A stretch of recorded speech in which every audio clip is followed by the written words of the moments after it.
recognizing the different roles that we play in a day or even in the space of half an hour sometimes is really important, and focusing on, okay, so I'm in the role of mum at the moment.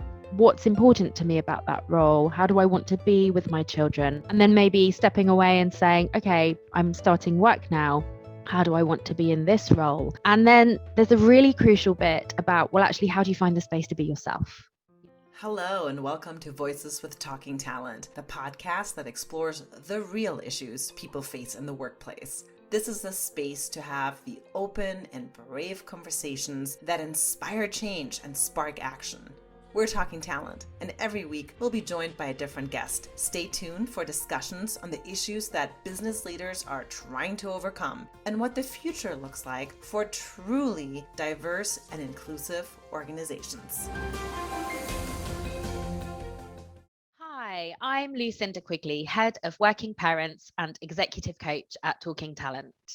And hi everyone, I'm Laura David. I'm an NHS GP in London and I'm the founder of Smart About Health.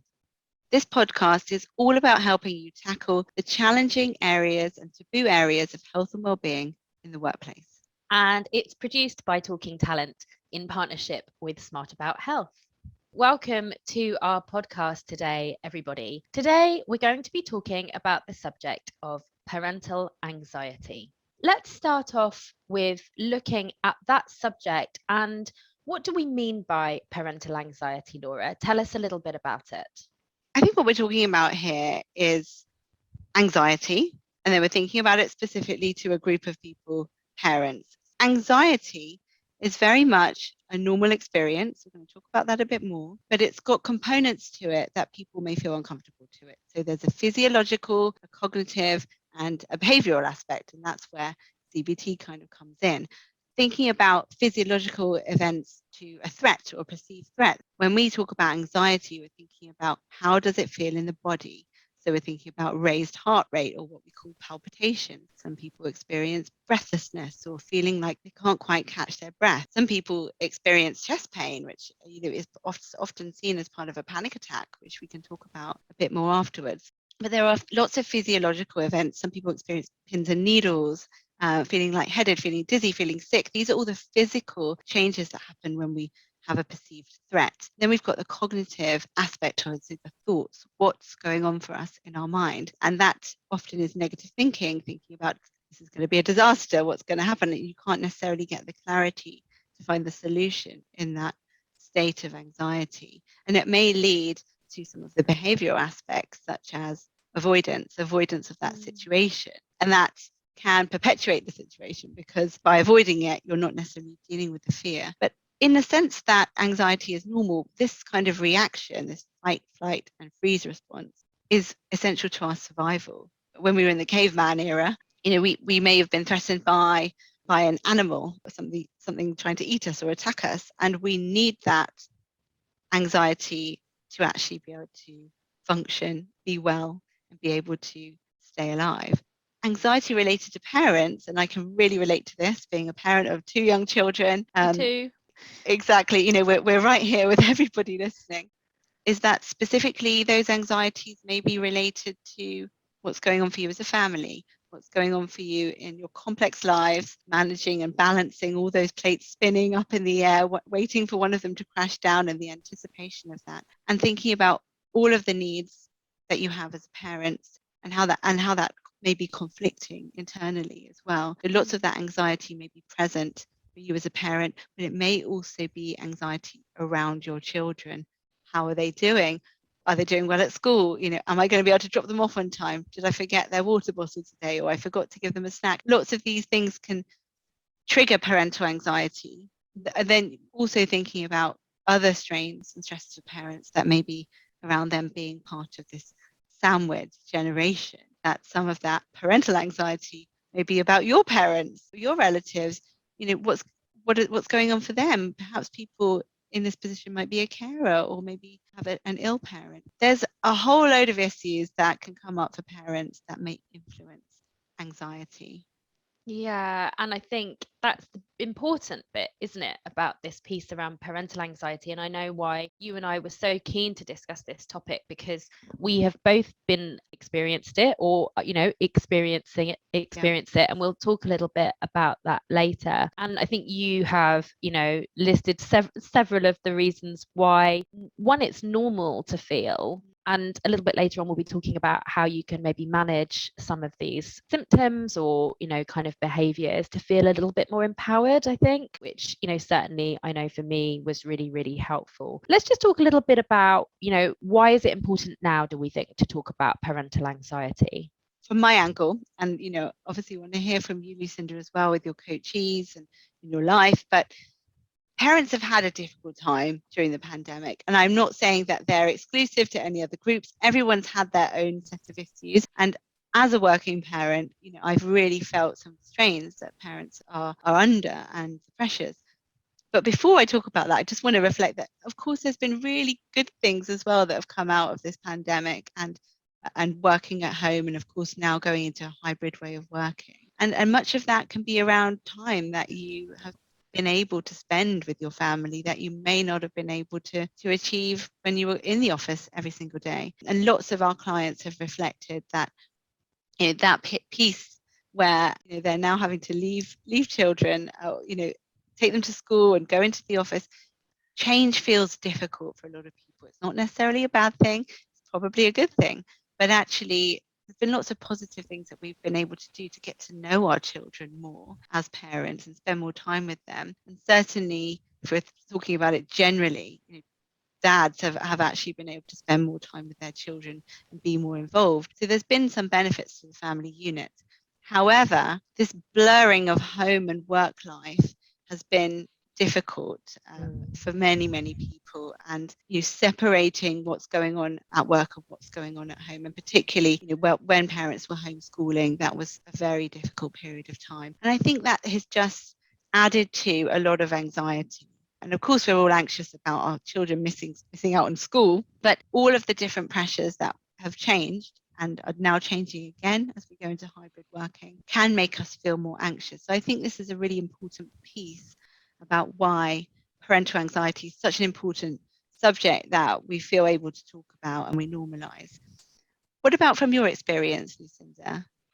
Yeah, I think I agree with everything you said. And I think, there's hybrid working, and, there have been lots of benefits. But I think also one of the issues with hybrid working for a lot of parents is it's that question of choice. And are they making the right choices in terms of, they're sort of being given all of this freedom to make a decision about what's best for them. But then do they always know that that is being viewed as the best thing for them by their employer, for their career? And it's that constant juggle, I think, for, working parents particularly, around, are they doing the best for their family? Are they doing the best for their career, which is still really important to them? And then, of course, what happens is that the best for themselves as individuals gets pushed a little bit further down the pile, and their actually ability to see that they're not managing their mental health, and their levels of stress, which then lead to anxiety, are just not being seen. I think, for me, there's another thing to consider, particularly in the arena that we're in now around social media as well. And I think for parents in particular, things like, don't get me wrong, I'm a big fan of going into the scroll hole of Instagram, but that can also add pressures that maybe we wouldn't have had in the past around, being a perfect parent, having a perfect house, having a perfect outfit. And all of that is also distracting from all of the other things that we're trying to achieve in a day. Ultimately, the reality for parents now is that the pressures that they're experiencing of having to achieve so much in one single day are phenomenal. And I think it's that lack of space and time to think about what actually is important to them. I know we're going to talk about some of this later, but I think the lack of space and time to think about what's important to them is really what's kind of feeding some of this anxiety. I think with my coachees, what I'm definitely seeing is that, for parents who are going off to have children, there are still lots of concerns around actually what kind of world are they bringing them into, and how are they making the right choices for them? And of course, there's still some underlying concerns around what the experience might be like currently. I think for parents returning to work, I'm seeing a lot of separation anxiety at the moment. And I know this is something that you've mentioned to me as well, but there's, if you imagine parents have been really kind of not been able to leave their children because of COVID. And now they're having to, but also they can't settle their children still into nursery or into childcare settings in the same way. So that I think is really affecting people. And just generally, people have had to deal with a lot. And I think, it's really important for me when I'm coaching people to help them realize that, as you say, anxiety is a really normal feeling to have, but it's knowing and noticing when it might be holding you back from things and stopping you doing things. And I think also feeling empowered as someone who's experiences anxiety, feeling empowered to know what you can do about it, which hopefully we can talk a little bit about today. I mentioned the normalizing side of things. In your opinion, how do people know whether it's normal or not? What are your thoughts? I think really it comes down to, as you said, how much it affects your daily life and your daily function and what you're trying to achieve. Some anxiety is normal, exactly how we said it. And there's going to be periods of everyone's day that they go through some anxiety provoking experiences. And it can actually help with performance. It can actually help with output and help you with clarity of thought if it's in sort of small doses. And I think the issue is really around the chronicity of the anxiety. So how the underlying level of heightened, just slightly heightened level of anxiety that's always undulating, is always there. That can cause some issues because what it means is our thresholds can be reduced for things like overwhelm, not being able to cope, not being able to take on new pressures. And then thinking about where there is very long or prolonged periods of high stress and high anxiety, and there doesn't seem to be that break at the end of it. There doesn't seem to be any let up in the future. That's when people can really burn out. They can go through a lot of physical and mental and emotional changes that mean that their reserves are really, really low and they don't have anything to fall back on. So I think a lot of it's around the length of time and all the undulating pressures, and that there may be that sensation that I can't ever relax. I've never got any time for myself. And if I do put time in for myself, what am I sacrificing? That's often what comes up a lot of the time. And a lot of the shoulds as well, isn't there? That I should be doing this, or I should have done that. Because there's the term, isn't there, high functioning anxiety. And I think that's what you're talking about, isn't it? So people who kind of live day to day, but on a sort of certain always sort of feeling slightly anxious. Yes, always on, always under pressure. That and as I said before, it can really, some anxiety can really help with performance. If there is a performance curve, it's basically a bell curve. And where you are in the middle is you've got a good amount of anxiety, pressure and stress, and you've also got good output. And as you go down the bell curve on the end, you're entering the harmful levels of anxiety and the effects that has physically and mentally on your body and on your mind. And I think what you were talking about before, I really loved that, and I want to pick up on that social media piece, where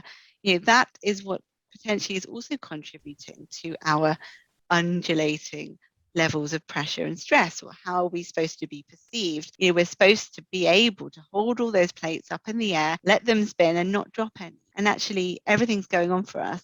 We may feel there are some barriers to really bringing our authentic self. What's going on with us, to our workplace, to our friends, to our colleagues. Social media is certainly contributing to that. And the reality is that, okay, great, we might have a nice top on, but really down here, I'm covered in this morning's breakfast. There's a few stains there, and actually nobody's going to see it, so I'm not going to show anyone. But what do you see? You see, somebody else. And we've got that whole concept of the good enough parent that I know we've talked about before, and thinking about what's good enough for you. And how do you bring in all the elements of your life that you want to do well in, but do you have to excel in all of them? There's going to be some that you can excel in and some that you can feel it's good enough. Okay, maybe for my daughter's snack, I didn't cut up 5 different varieties of fruit and put them in a box and, label it and do all these things. I just put an apple in her bag, and that's okay. She's still getting a nutritious snack, and she's not complaining, so why should I cut up all that fruit? I think there's so many things that we feel pressured about. Mm. That may be external, but having that reflective practice to think about, what do I need? What do I want? What do I want to achieve? That can be helpful in managing anxiety. We can talk about other ways as well. And so we talked about normalizing, haven't we? And as we've both said, we've both had experiences with anxiety. I know that you're happy to kind of talk about your experiences. So tell us a little bit about what you've been going through. Yeah, I mean, I just count myself as, somebody who's a regular human being that, goes through the stresses and strains of life. And sometimes I feel like they're overwhelming. And that's probably because I've also got this underlying level of pressure and stress that's taking up that bottom quarter of my stress bucket, I'd like to call it. And it means that I can't get to the reserves that easily. Sometimes my stress bucket is overflowing, and I've got to find ways that I can try and deal with it. And I don't always have the answers. Even as a doctor, I don't have all the solutions. And certainly, it doesn't always translate to your own lives. And I suppose that also is something to reflect on for other people, is that they may have a role that they're trying to do and fulfill.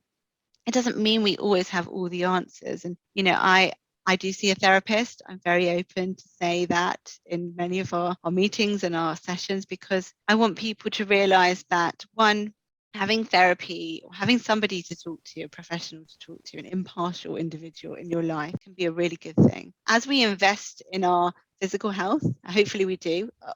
A lot of people have neglected their physical health as well as their mental health, particularly during the pandemic. But as we might have a personal trainer, we might see a chiropractor or an osteopath if we've got back pain. We might, see a physiotherapist. We also might need something for our mind and something to help manage our daily stress. And I don't have all the answers. I know that. So I need to speak to somebody. And for me, it's partly preventative, because it's an investment in my mental well-being and my mental health. And it's also something that if I'm having a problem, I can have somebody that can take me through some of the solutions. I mean, the other day I was completely overwhelmed. I would say my stress bucket was definitely overflowing, because I couldn't find a parking space near the school. And I drove round and round and round, and I could feel myself getting panicked. I was sweating. I was feeling unwell. I was sending my husband voice messages, obviously safely through the car system, saying, I can't cope. What am I going to do? And, I felt completely panicked. And I had also had my two kids in the back, which I felt really guilty about. We can talk about parental guilt, but, I felt like I'm letting them down. One, because my daughter's going to be late for school, but also because, what kind of behavior is she seeing from me? And, part of me felt like, it's okay for children to see some stress in their adult, but also we do have a responsibility to try and process our own stress so that we can be role models for our children. That role modeling piece is really important, isn't it? Absolutely. And I think it's okay for parents to be emotional, to show their emotions. When I dropped my daughter off on her first day of school in year 2, not even in reception, I was bawling my eyes out walking around the corner. She didn't see me cry. I managed to hold it back. But I do think it's okay to show some emotions and to constructively express what's going on for you to your children, so that they can have a voice around their emotions too. You talked about separation anxiety. Absolutely huge conflict for parents at the moment. It's normal. It's normal for your child to not want to separate from you, especially since they've been at home potentially more than they would have before. If you've got a baby that you're settling into nursery, they will potentially not want to leave you. And this is part of the attachment neurodevelopmental theory, that it's normal that a baby would cry when they leave their mother or be distressed. And that's so heartbreaking for us as parents. So we've got our separation anxiety, that we don't want to separate from our child. We might not want to separate from our home. We're going back into the office for hybrid working. We've also got the child's separation anxiety. There are things you can do to ease that. But I think the main thing is that I want to say is that it's okay to admit that you are sometimes overwhelmed with anxiety. And to be able to speak to somebody, might not necessarily always be a professional, to try and find your way through and find what works for you.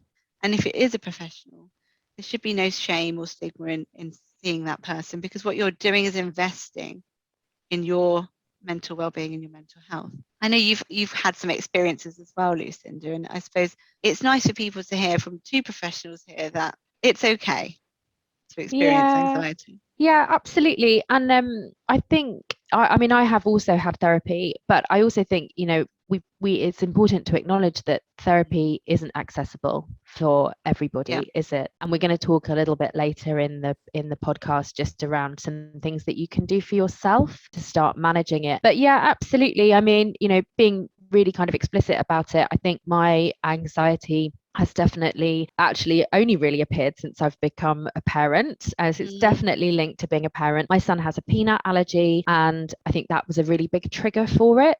And I've learned to cope with it in a way, but I also know what my triggers are. So, for example, if he's going to a birthday party, he's 7 now. So if he's going to a birthday party without me or a friend's house, it triggers my anxiety. And there are certain processes that I have to go through. And what I've learned is that those processes are important to me. I won't hold back from having a conversation and talking about it the way I feel with, the parent or the person that's going to be looking after him at the party. And I think that talking piece, as we've said, is really, really important.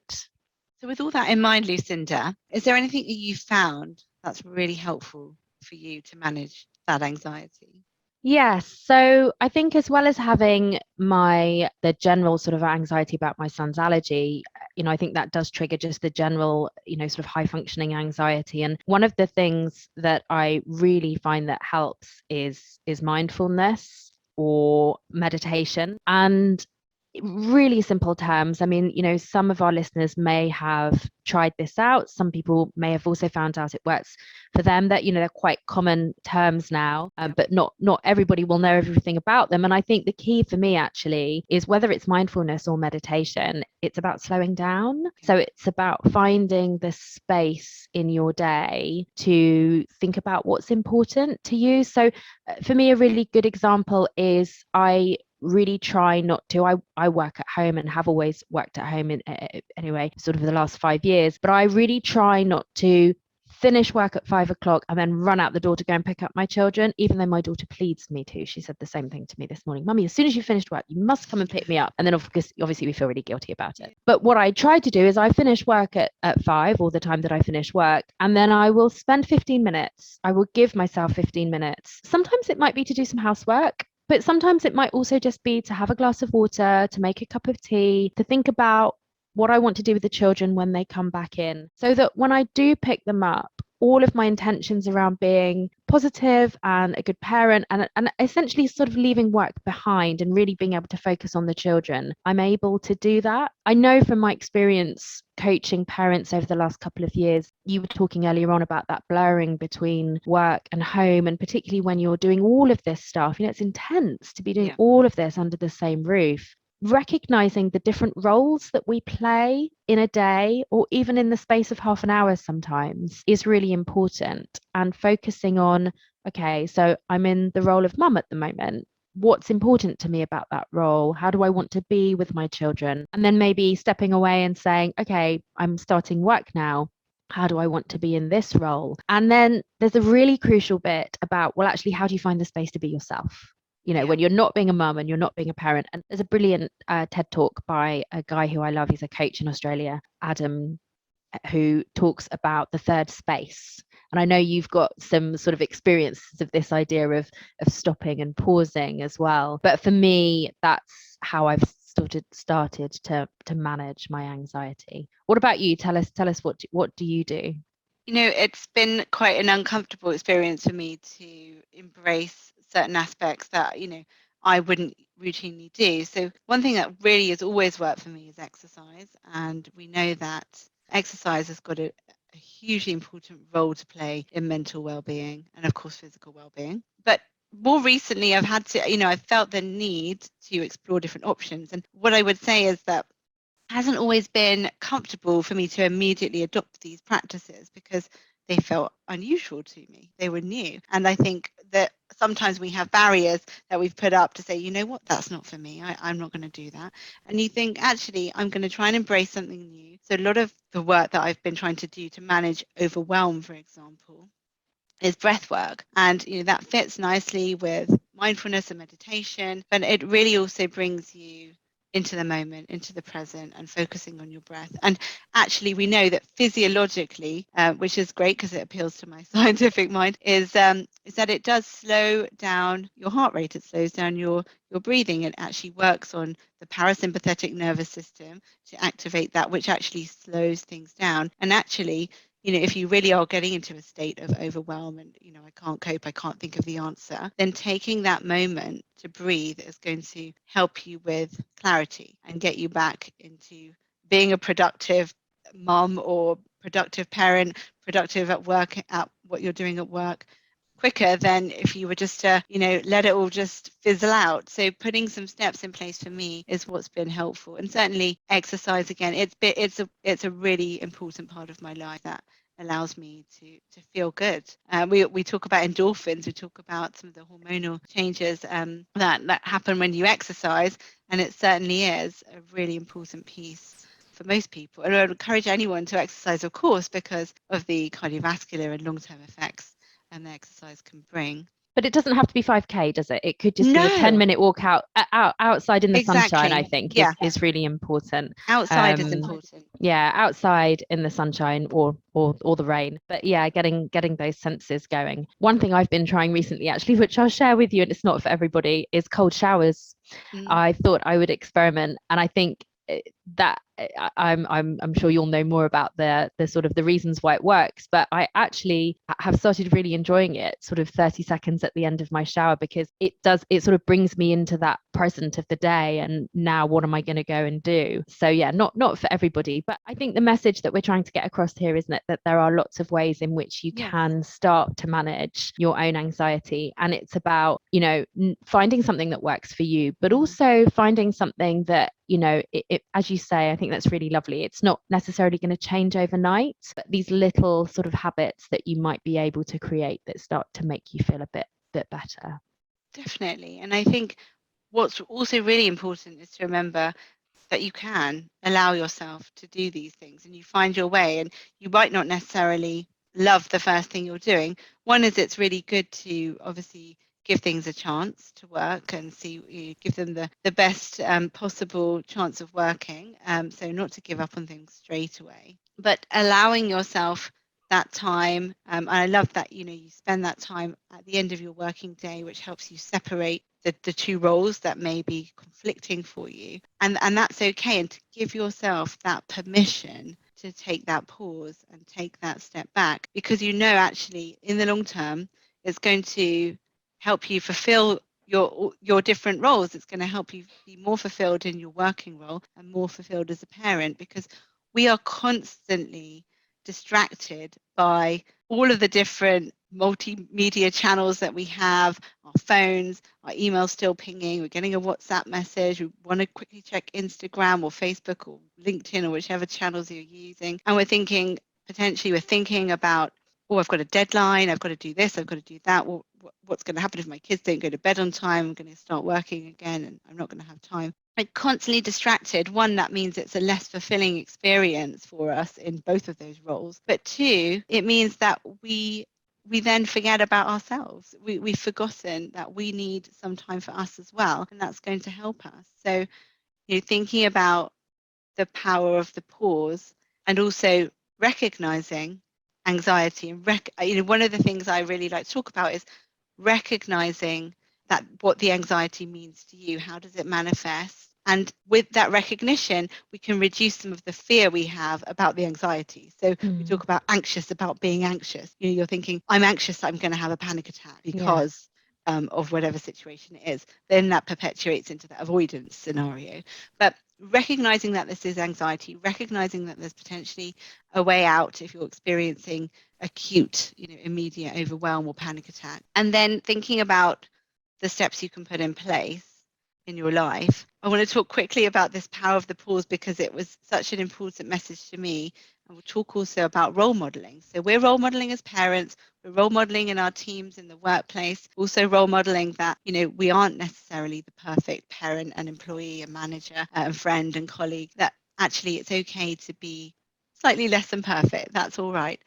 But I had this experience when I was training as a doctor. I was in my first year after qualifying, so I was very green, very new, and I was in an operation assisting a consultant surgeon. It was an emergency surgery. The patient was unwell.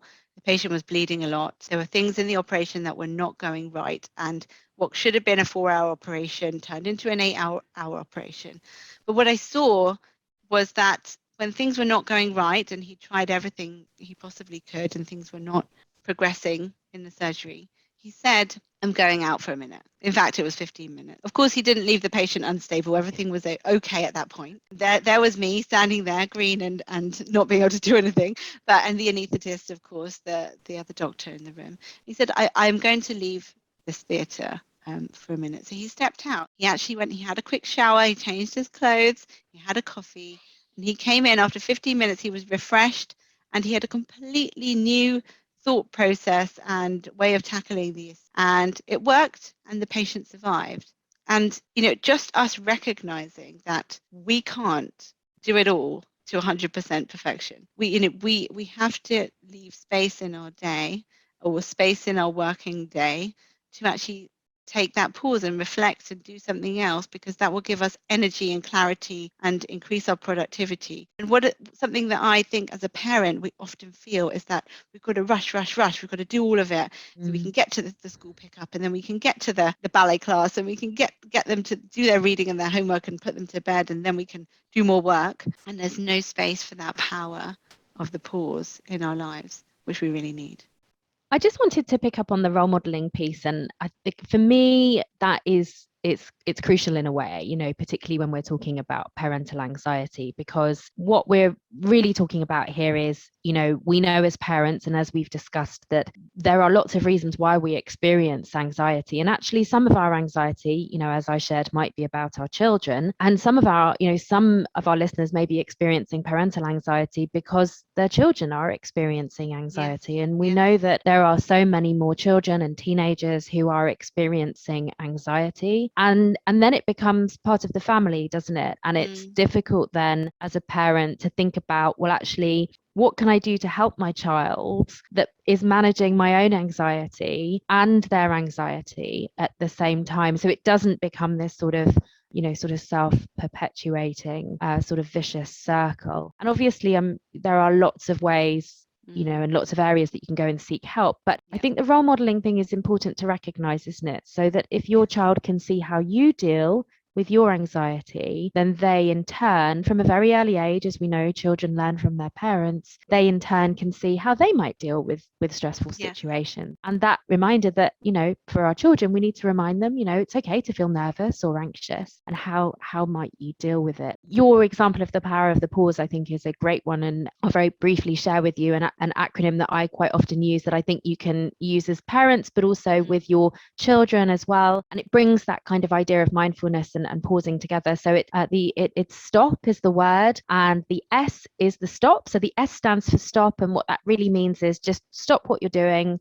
If you're at a computer, step away from it. If you're on your phone, step away from it. Just stop what you're doing. The T is take a breath, and you talked about breath work earlier on, but so important for just calming the the nervous system down, and the heart rate, and kind of feeling a little bit more in control, I think. So big few kind of lungfuls of air are really important. And then the O stands for observe, and that's really about noticing what you're feeling, both physically and emotionally. Is the emotion you're feeling anger? Is it frustration? Because it can be a number of different things that we might be feeling. Or is there something physical going on? Is something hurting?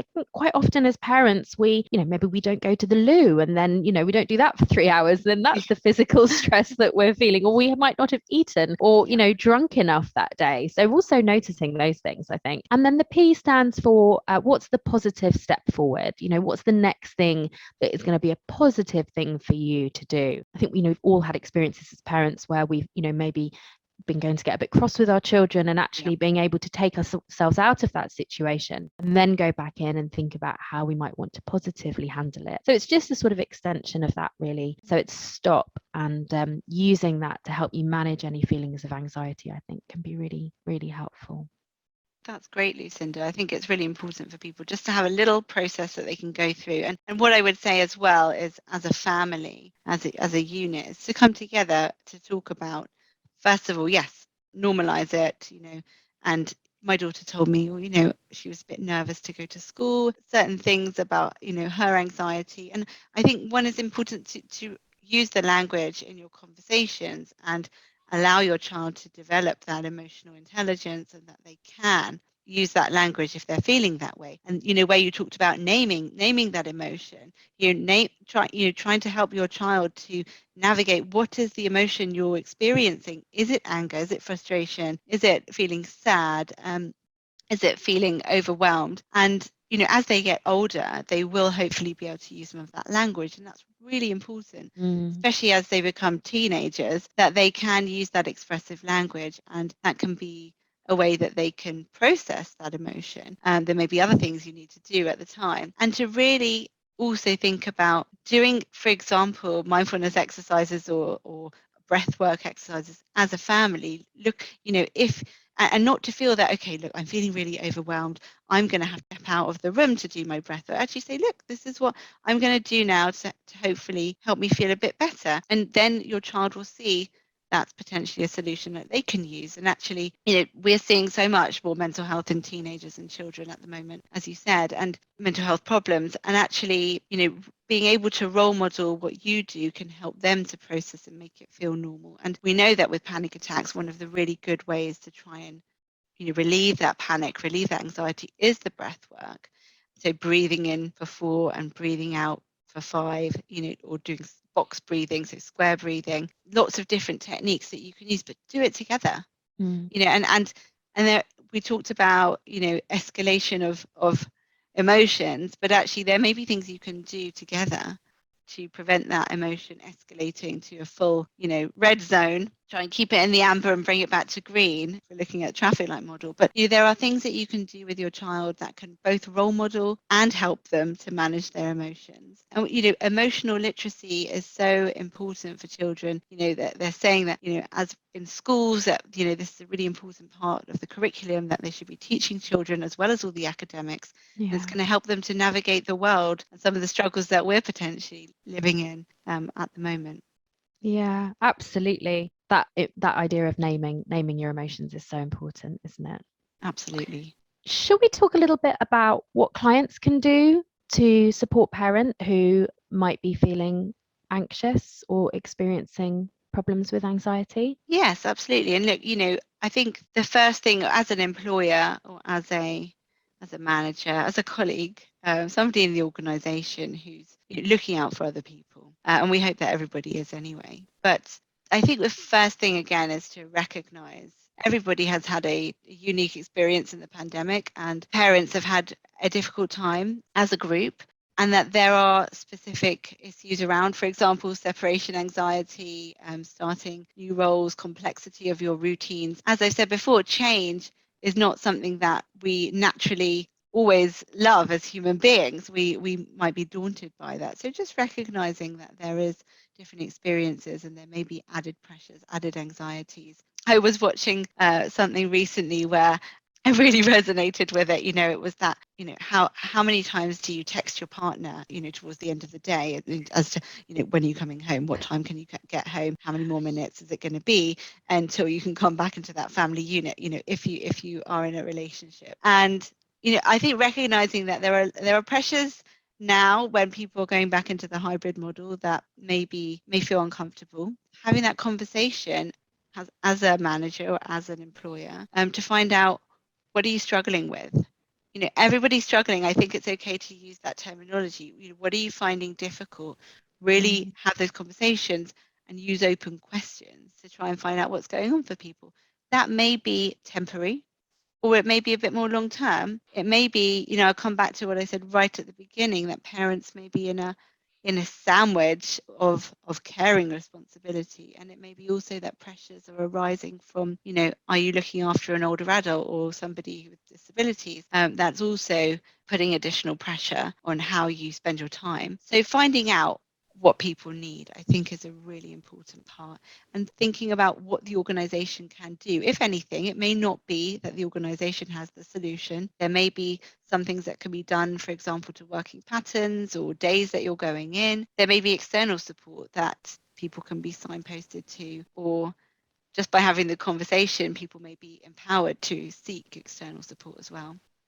I quite often talk about, when I'm coaching managers, I quite often talk about having a toolkit in place. So, as a manager, or, someone who's, looking after people, what have you got in your toolkit that's going to help you? So things like, sort of knowing how to respond to someone who may come to you with an issue around anxiety. It's about acknowledgement, about, acknowledging that they're experiencing something that's difficult. And acknowledging, I think, is really important that, everybody brings their own layers of identity to that as well. There's going to be some people who find that really difficult, or more difficult than others, for various different reasons. And then, as a manager, thinking about, well, am I the right person for them to be talking to? What do I do with this information? Knowing that you don't have to have all the answers, but where can you add additional support? So is it through an EAP, if you have one? Is it through occupational health? And also continuing to support that person by consistently providing the safe spaces, I think, to have those conversations so that they can be heard on an ongoing basis is really important. Is there anything else, do you think, Laura, that employers can do? I think one of the issues, and I'd love to hear your opinion on this, Lucinda, is it's hard to create those safe spaces in the workplace, because typically there's this conflict that, and it again goes back to that good enough sort of role that we're trying to achieve in all aspects of our lives and we're trying to excel at, is if we talk to our manager or somebody about something that's difficult for us at home, or maybe perceived as a conflict, are we going to be judged, or are we going to be perceived as weak or not good enough, or dismissed for the next promotion or the next opportunity? How can we try and create the right space for these conversations to happen without judgment and fear for both parties? I think it's a really lovely point. And there's a subject that, you and I are both fond of talking about when it comes to how do you create safe spaces. And that is role modeling vulnerability.